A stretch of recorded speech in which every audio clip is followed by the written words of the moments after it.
Good morning, everybody.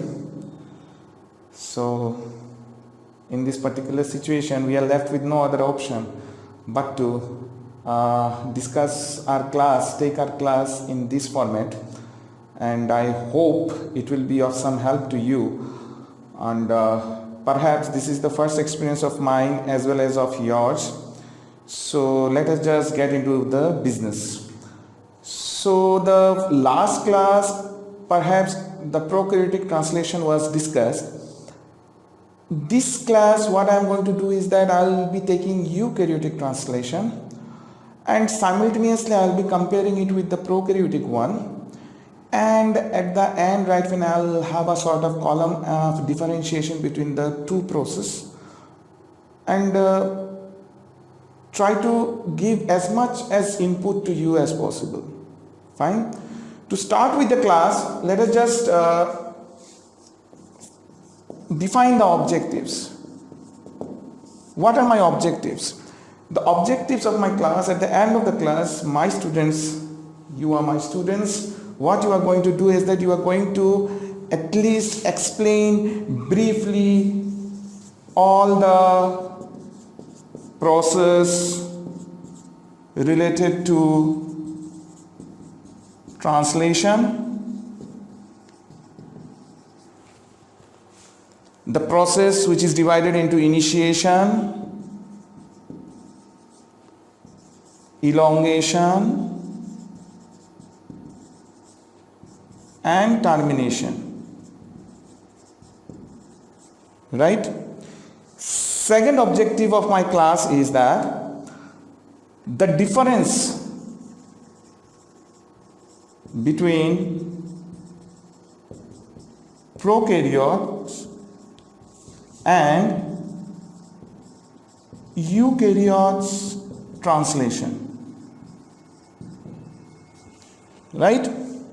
And if time permits, we are going to cover the inhibitors of translation, or else, right, fine, I am going to take this particular class, the particular topic in the next class. So this is my objective. So the objectives we are very much clear with, and now we have to proceed towards the topic proper. Let us go. Prokaryotic translation was been taken, and you are very much acquainted with various processes, right? Eukaryotes, the translation occurs, there are few differences. In the process of initiation in particular, the step, the differences is much more, and rest we will see right when in the process of elongation and termination the process is quite similar, and the factors a little bit are different. Before discussing the process of translation, what we have to know is what are the different components which is required for the process, right? So translation, as you know, right, when it is the process at where the information, the genetic information is ultimately been translated into a polypeptide chain, right? So for that you need various machineries, various components which are going to help into the process. So let us see what are the various components which is required for the translation process. First of all, we need a charged tRNA, transfer RNA, right? Charged means we are going to charge it with a respective amino acid, right? Second, we need a system where the entire process goes on. This is nothing but the ribosomes, right? 80S for eukaryotes, 70S for prokaryotes, right? 3. We need the information, right? That information is given by your messenger RNA, right? This messenger RNA, as you all know, we are giving it a cap and attaching a tail in case of the eukaryotes. But for prokaryotes, this particular thing, this particular process, that is post-transcriptional modification, doesn't occur, right? So just keep that in mind. For mRNA, in eukaryotes, you have a cap and a tail, right? Next, we need various translation factors. These translation factors are required in the process of initiation, in the process of elongation and termination. These are trans factors which are required in the process. In prokaryotes, for initiation, as you have studied, that there are 3 initiation factors. Prokaryotic initiation factors are defined, are noted as IF, initiation factor, right? Similarly, the eukaryotes, right, find the nomenclature is E for eukaryote, initiation factor, eukaryotic initiation factor. There it is 3 for prokaryotes. In eukaryotes, there are approximately 10 such, right? And there are few factors in eukaryotic initiation factor which are multi-subunit. That we'll discuss once we'll go through our classes, we'll pass through our classes, as and where, right, find the references to be given, right, and I'll let you know. So there are 10 such approximately, right? This is about initiation factor. So there are elongation factors too. So for prokaryotes, there is an elongation factor, as you all know, right, find Tu, and elongation factor Ts, and also elongation factor G, right? In eukaryotes, we have elongation factor 1a, elongation factor 2. As it is eukaryotic, just add one E, right? E for eukaryotic. And then the termination one, we have the releasing factors. Releasing factor 1, releasing factor 2, releasing factor 3 for prokaryotes. And here we have got releasing factor 1 and releasing factor 3 for eukaryotes, right? So these are the translation factors which will play its part and role in the process of eukaryotic translation as well. So all discussed. Now the process of building up bonds and process of synthesizing requires energy. So why should we exclude the energy part? So energy in the form of GTP mainly, ATP2 is used. So broadly, these are the components which is required, and you are at this point in time very well versed with the function of each and every components, right? What I'm going to do is that I'm going to go give you some details, go into some more depth, and make the process of initiation, elongation and translation of eukaryotes, discuss it and compare it simultaneously with the prokaryotes, right? So the next part,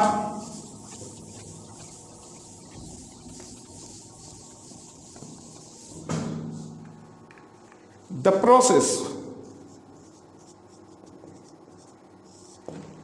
What are the steps?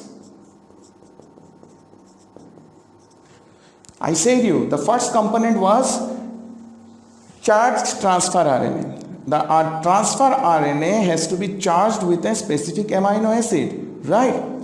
So this particular process, that is charging of amino acid, is same in case of prokaryotes as well as in eukaryotes. You need an enzyme. The enzyme is amino acid tRNA synthetase. Synthetase, it's a ligase group of enzyme, and it is requiring energy for the process, right? What are my substrates? My substrates here are amino acid plus the tRNA, and obviously not to exclude ATP, the currency energy, right? So let us just in a schematic way, let us see what happens, right? Fine. As because the tRNA has to carry the amino acid, right? And you all know this particular 3' terminal of this tRNA, right? This is just a schematic diagram of tRNA, right? This is the 3' terminal, this is the acceptome arm, right? And what I am concerning with, the hydroxyl group over here, it has to carry the amino acid, isn't it? But as such, these nucleotides doesn't have any affinity for the amino acid. Also, the amino acid doesn't have any affinity. So, there has to be a system, that system which binds the amino acid to the 3' acceptor arm of the tRNA. That particular common link is going to be this enzyme, amino acyl tRNA synthetase. So first of all, what happens is that my amino acid, suppose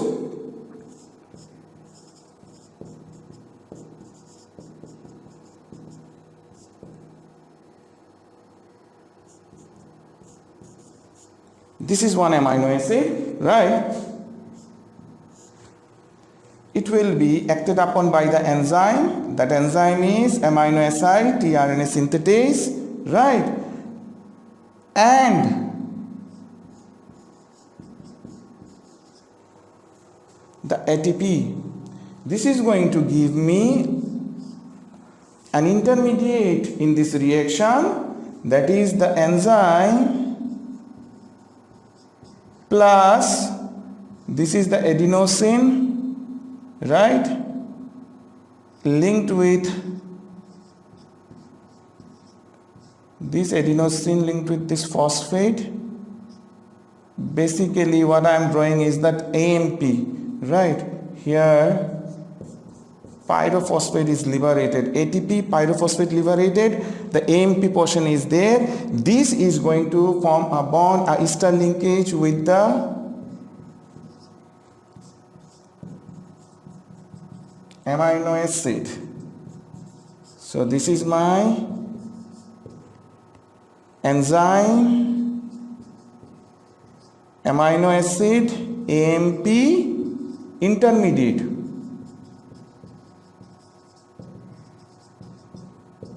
Right? Next step, right, find the tRNA comes, and the hydroxyl portion of this tRNA is going to nucleophilically it is going to attack this particular region, right? It is going to attack this particular region, and this carboxyl group and this hydroxyl group are next going to form a bond, ester bond, right? So what is going to happen is that this particular tRNA, now this is my tRNA, right? This CCA, I am not going into details, right? Find this OH, now nucleophilically it is going to attack here, right? A nucleophilic attack, and what we are left with is your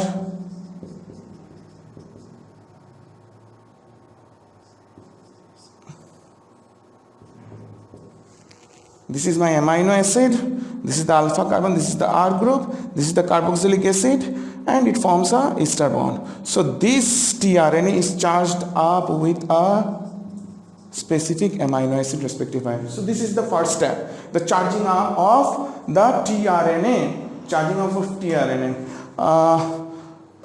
Next, the charging part is over. Let us go to the initiation proper. So my initiation in eukaryotes, the step is divided into first formation of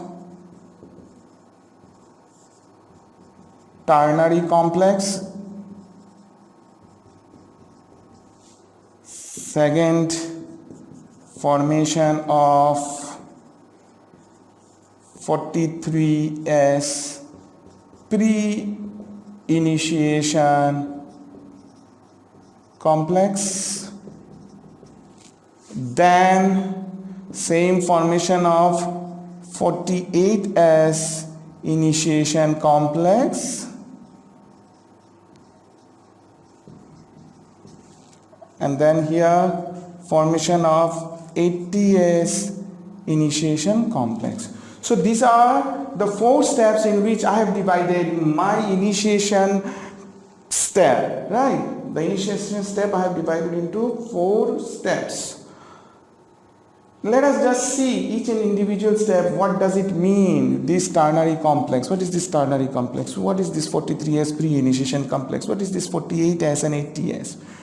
Fine, 80S you must be knowing, right? Fine, 80S is the ribosome present in eukaryote. It has got 2 components, 40S and 60S. Joined up together gives me the 80S, right? So at the very first go, I should use this space. Suppose this is my 80S. It has to be first dissociated into 40S and 60S, right? That's okay. Now coming to this ternary complex, as I mentioned, the initiation factors in eukaryotes are mainly approximately 10 such. So let us just discuss the role of initiation factor. At the very beginning, their role has come, and this initiation factor, eukaryotic initiation factor 2, right, eukaryotic initiation factor 2, first it will join with GTP, it will bind with GTP, forming a binary complex,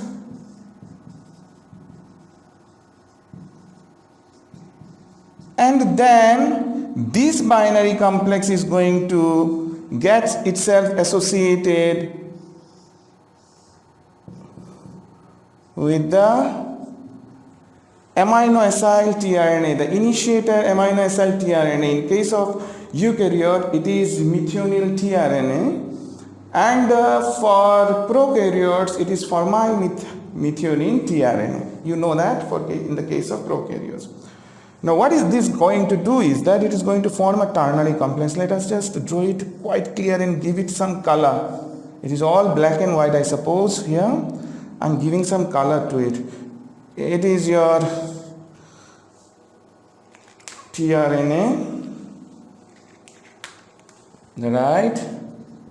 This elongation factor, right? Eukaryotic initiation factor. I am just depicting with this blue color and adding this GTP here, GTP by that. Okay, so this is my ternary complex. The ternary complex is formed. Now next what happens is that this ternary complex is going to get itself associated with the separated ribosomal unit and the smaller unit, that is the 40S. So once this ternary complex, this tRNA, initiated tRNA, the GTP associated with the eukaryotic initiation factor associated with GTP will be attaching itself, binding itself with this 40S. Right, once it binds, it gives me this particular thing. When it binds with the 40S subunit, it gives me the 43S pre-initiation complex, right? It gives me 43S pre-initiation complex. Before going to 43S pre-initiation complex, this particular, see, they are very much bonded. 40S and 60S, they are together as a unit, they are 80S. So when I am dissociating it, right, fine, they have the tendency to reassociate. Here what happens is that to keep them separated, right, fine, I have got 2 more initiation factors. That is eukaryotic initiation factor 3 and eukaryotic initiation factor 1A. Initiation factor 3 and 1A. The association with 40S is going to keep it separated from 60S, right? So here, right, fine, at the end when I am getting this 43S, let us just draw it very much clearly here how my 43S looks like. This 43S is going to look like, right? This is a 40S ribosomal subunit. Here write fine. Give it some color. Okay. C A, and this is my amino acid. This is the tRNA. This is initiation factor 3, initiation factor 1A, which keeps it separated from ATS. This is my tRNA, the ternary complex to be completed. I require what? I require initiation factor 2, eukaryotic initiation factor 2. So this is my initiation factor 2, and along with it, what I required is the GTP. So this is my 43S pre-initiation complex. So am I clear? No need to be confused. You see, you need to first form a binary complex. The initiation factor, obviously the trans factors has to come. The initiation factor 2 will be combining with GTP, forming a binary complex, and then it is going to add up with the tRNA and forming a ternary complex, right? This is then going to get joined to 40S subunit, the 40S subunit which is being kept separated by initiation factor 3 and 1A, right? To give me the 43S pre-initiation complex, right? So this is somewhat we are able to reach to step 2. Now what is 48S initiation complex then? This 43, now see, the ribosome unit we have seen the tRNA. Now next step, right, fine, will require the coding information, and that coding information will be given by the mRNA. The moment the mRNA binds with this 43S pre-initiation complex, the mRNA, the moment it binds with this 43S pre-initiation complex, it becomes 48S initiation complex. 48S initiation complex. The requirement is that binding of mRNA to 43S. Now this binding as such, we are saying right from the binding, it is not going to be that simple, right? Because this mRNA of mine is post-transcriptionally modified. It carries a cap and it has poly-A tail. Supposedly here somewhere I have got this initiator codon AUG. So this in turn is going to get itself associated with this 43S pre-initiation complex to form 48S. To see the further details, let us move further. Should I rub it? Yes, I suppose I have to. So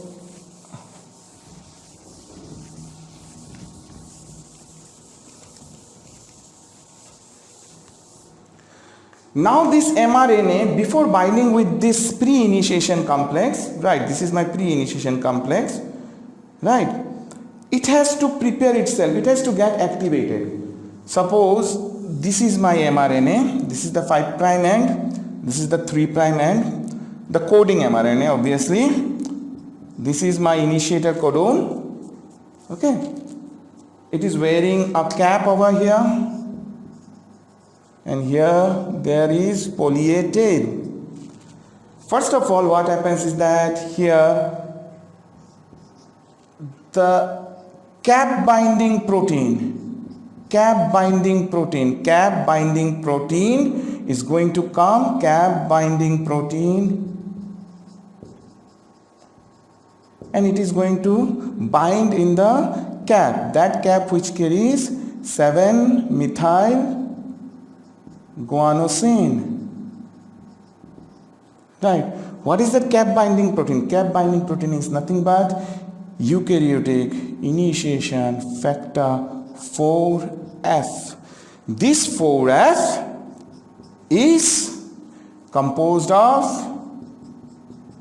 4E and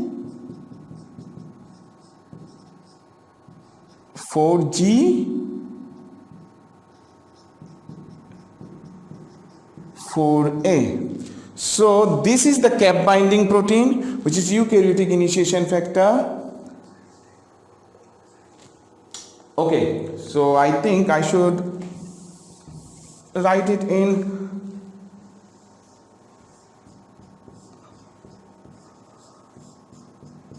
it is turning out to be too small, my alphabets. So let us, I think that will be okay, isn't it? That is going to be okay, right? So this eukaryotic initiation factor 4F is composed of 4E and 4G and 4A. It is going to bind to my cap, and this binding is going to see 4F is a multi-subunit. As I said, that few of the initiation factors of eukaryotes are multi-subunits. So this is one such eukaryotic initiation factor 4F. It is composed of this 4E, 4G and 4A. Now this is bind to this 7-methyl guanosine cap through this 4E. It is bound here, right? So how it will look like? This is my poly A tail, this is 3 prime, this is AUG, this is the cap, and here right fine it is bound by this colors. This is my EIF 4F, right? One thing to be noted that, so it is charged up now. One thing to be noted is that this EIF 4F, which consists of 4G and 4A, this 4G, so it is not going to bind as such here. Fine, the 5 prime cap right one is going to bind to the 40A, but it is not going to do as such. This 4G is having greater affinity for this initiation factor 3. So this initiation factor 3 is going to bind with 4G, and this 3 in turn is going to bind it to the 40A subunit. Am I clear? See, this EIF 4F, this 4F is composed of initiation factors 4E, 4G and 4A. This is multi-subunit, right?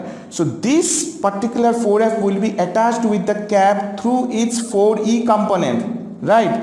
And the 4G component will be linked up to this initiation factor 3 because it has got higher affinity to bind with 3, and this initiation factor 3 will in turn will be attached with the 40S. So in a way, this particular activated mRNA will be attached to this 43S initiation pre-initiation complex to give me 48.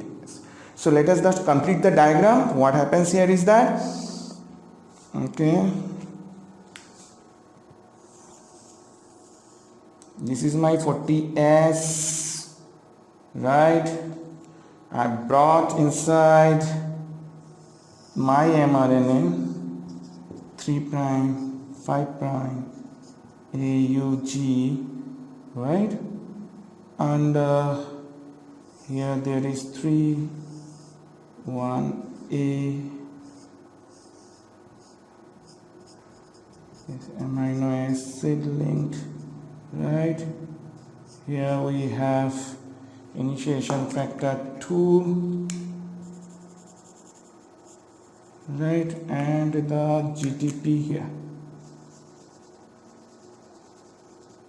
right? So this is my 48S initiation complex. Okay, I forgot to add this 4F here. Okay, this 4F is going to contain 4E, 4G and 4A, right? Also, this 4G, apart from its function of being very much having high affinity for initiation factor 3 and proving to be a link between the mRNA and the 43S pre-initiation complex, it also recruits initiation factor 4B. This initiation factor 4B is nothing but ATP dependent helicase So once it has been recruited here, ATP dependent helicase, in the 5' end, suppose there is a sort of three-dimensional complex secondary structure. So this ATP dependent helicase, right, suppose let me draw it in this manner. Suppose this is right fine a complex three-dimensional secondary structure. It is going to unwinded helicase activity ATP dependent, and it is going to melt this particular portion so that access to the information contained in the coding region becomes very much simple and easy. So once this 4B is recruited and the melting of this is done, this mRNA, the 5' end, the secondary structure, this pre-initiation complex, the 43S machinery, is going to scan.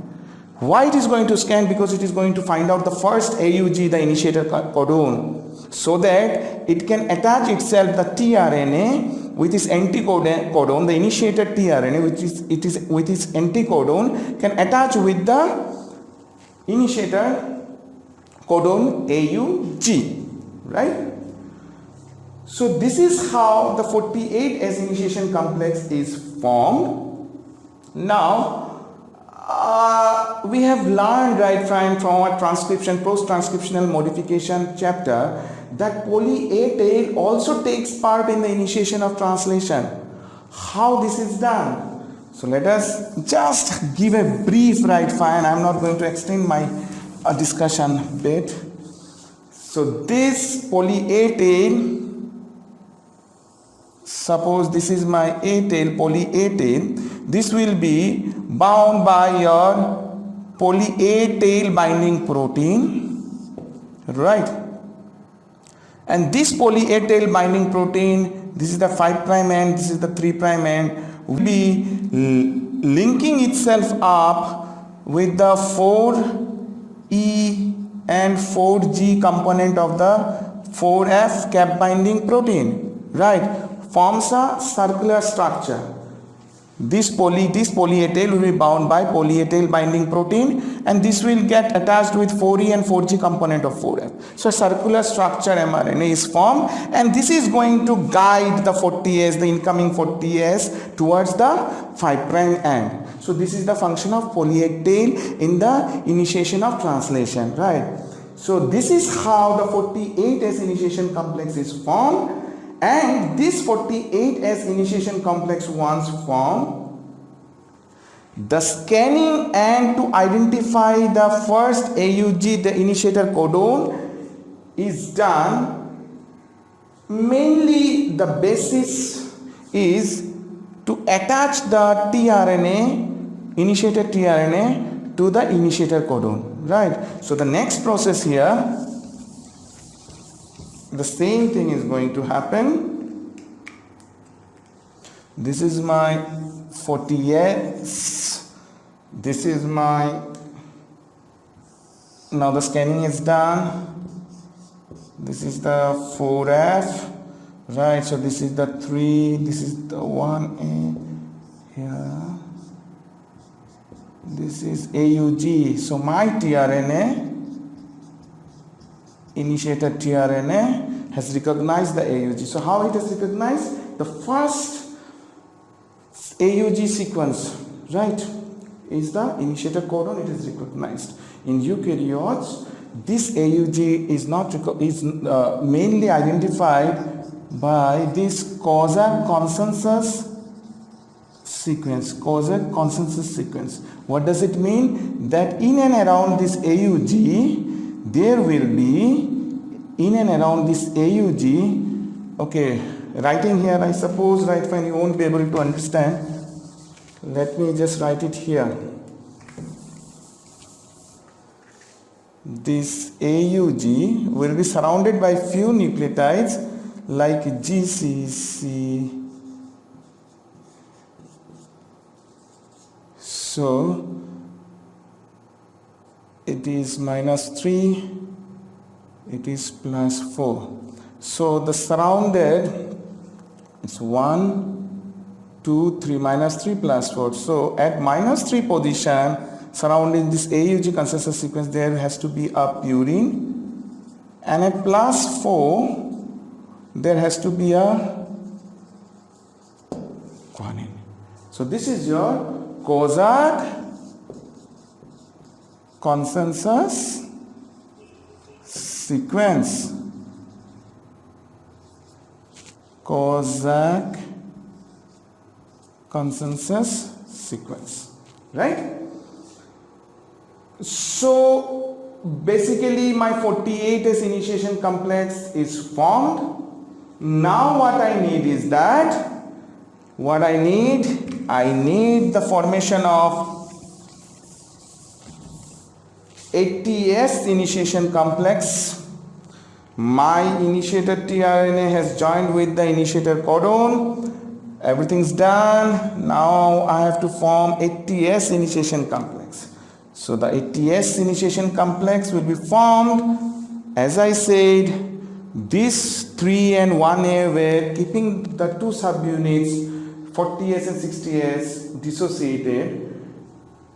We have to remove these particular factors so that we can bring it, isn't it?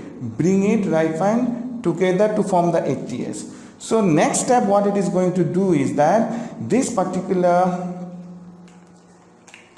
EIF2,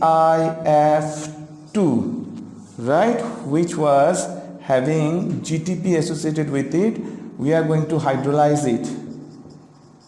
Once this is hydrolyzed, the GTP is removed, right? What is the factor which is doing this hydrolysis? It is EIF5. Another factor which has come, this is the hydrolysis factor, eukaryotic initiation factor. It hydrolyzes this GTP, and once the hydrolysis is done, all the factors gets removed, they move away, and the 40S and the 60S subunits, they come and they join together. So this is how the things 80S looks like.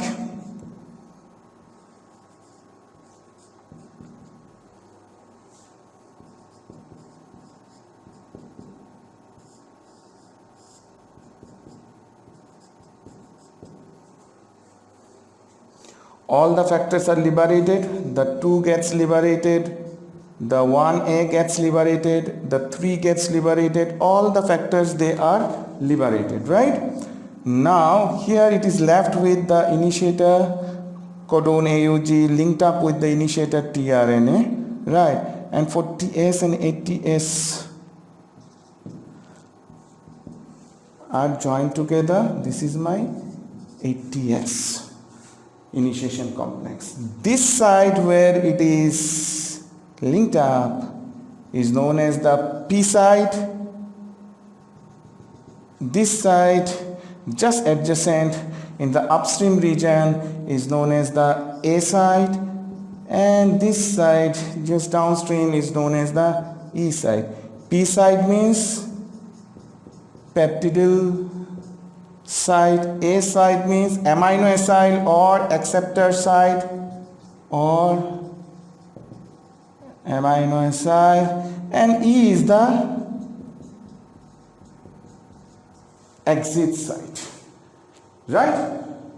So I have formed, right, and I am very much prepared for the elongation process. The initiation complex is formed. Here, right, and I want to just make some submission that in prokaryotes, the entire process is not this complex, it is very much simple. In prokaryotes, the recognition is nothing but base pairing recognition occurs. The 30S subunit, just a comparison I am doing, the 30S subunit consists of 16S ribosomal RNA, isn't it? The 3' end of the 16S ribosomal RNA in the 30S is complementary to the sequence which is present 6 to 10 base pair upstream of the initiator codon AUG, rich in purine. This sequence, what are this sequence? This is mainly U, A, A, G, G, A, G, something like that, A, G, G, something like that, 5' to 3'. So this is the messenger RNA, it doesn't contain cap. This is the initiator codon AUG, 6 to 10 base pair upstream. We have got this purine-rich consensus sequence, which is complementary with the nucleotide bases, right, and which are present in the 3' end of the 16S RNA, and there occurs a base pairing and the position is fixed and it is stabilized. It doesn't require that much involvement of the initiation factor, formation of the 43S pre-initiation complex, that what has been done in case of eukaryotes. Here it is very much simple, base pairing, right? This particular consensus sequence, as you all know, is known as Shine-Dalgarno. Check the spelling, I might be wrong. Shine-Dalgarno sequence. So this is for eukaryotes. So the main difference for in the entire process, rest of the process is quite similar. What occurs in prokaryotes, the same thing occurs in eukaryotes too. This is the initiation phase, which is a bit complex in eukaryotes and very much easier for that in prokaryotes, right? It's the Shine-Dalgarno sequence in prokaryotes, 6 to 10 base pairs upstream of the initiator codon AUG, okay? For eukaryotes, it is the initiator codon AUG surrounding sequences that together build up the consensus sequence, which is your Kozak consensus sequence, right? So we have built up our pre-initiation, 80S initiation complex, right? Let us move first into the process of elongation.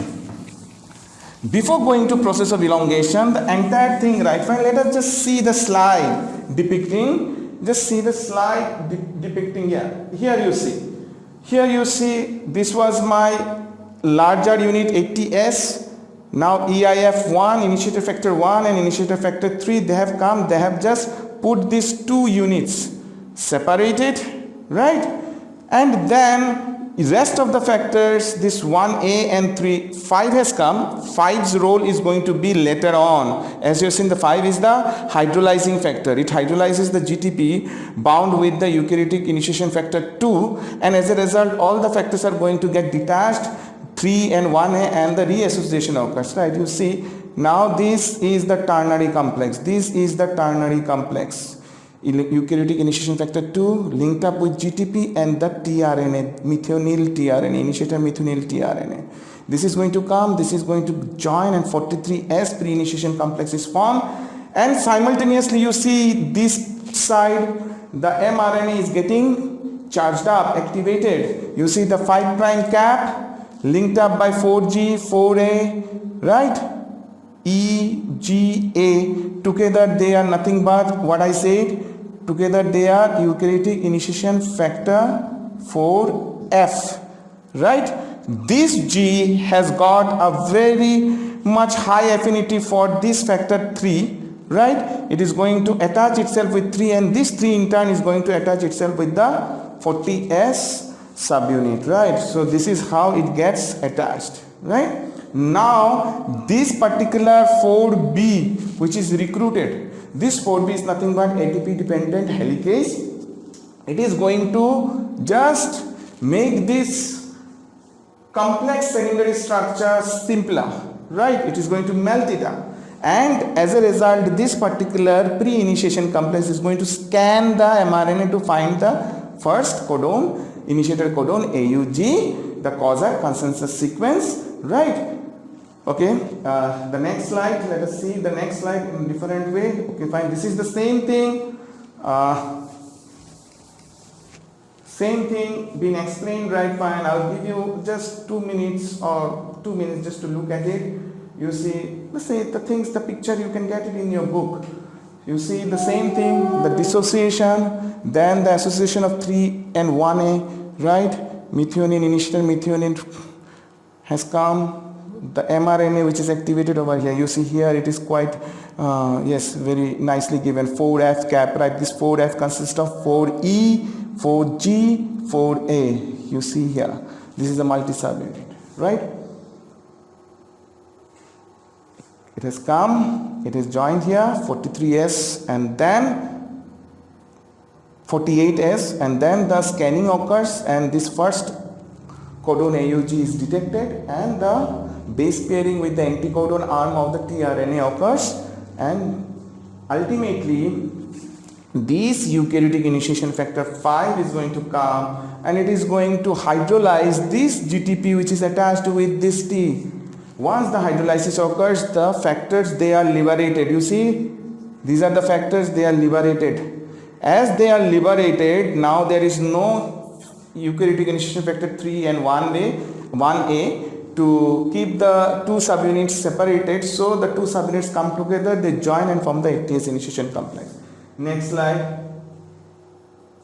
Yes, here what I want to, why I am showing it, that's just a loop structure what I mentioned right, when the role of poly A binding protein, the poly A tail, what is the role in the initiation of eukaryotic translation is depicted. You see this poly A binding protein binds here. These are the poly A binding protein, right? They are binding with the 4G and 4E structure cap binding protein subunit, right? And a loop structure is formed. This loop is going to direct the 40S subunit towards the 5' end of the mRNA, right? Okay. Next, let us move into the process of elongation.